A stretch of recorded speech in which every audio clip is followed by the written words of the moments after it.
యోగా అనేటటువంటిది గొప్పది, అది సనాతన వైదిక ధర్మం నుంచి వచ్చింది, అది మా దాంట్లో ఉన్నది యోగా అంటే బ్రహ్మాండం. నేను కాదని ఎందుకంటాను.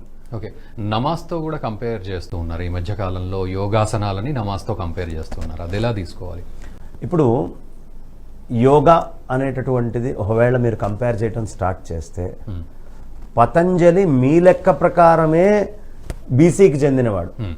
మీరు చెప్పుకునేటువంటి బీసీకి చెందినటువంటి వాడు పతంజలి. ఇస్లామిక్ నమాజ్ పుట్టినటువంటిది 6th సెంచరీ ఏడీలో.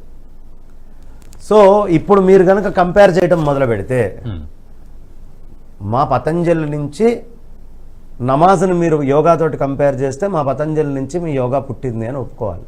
ఓకే, అది ఒప్పుకునేట్టయితే బ్రహ్మాండం. ఎందుకు అంటే ఓల్డెస్ట్ టెక్స్ట్.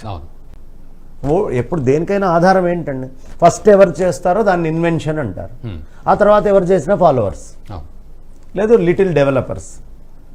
బట్ నమాజ్లో చెప్పే ప్రతి పోస్చరు మన యోగాలో ఉన్నది, ముందే ఉన్నది.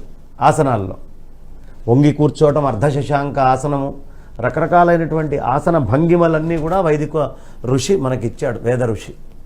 కాబట్టి అది కంపేర్ చేసుకున్నారనుకోండి, అది వేదానికే కిరీటం. ఓకే, అలా కంపేర్ చేసుకుంటే చేసుకోవచ్చు, తప్పే ఉంది. మంచి విషయాన్ని మనది అని చెప్పుకోవడం గొప్ప.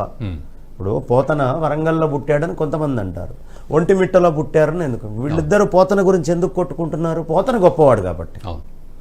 యోగా అనేటటువంటిది గొప్పది, అది సనాతన వైదిక ధర్మం నుంచి వచ్చింది, అది మా దాంట్లో ఉన్నది యోగా అంటే బ్రహ్మాండం. నేను కాదని ఎందుకంటాను. యోగా గొప్పది కాబట్టి కొట్టుకుంటున్నారు, మా దాంట్లో ఉంది యోగా అని.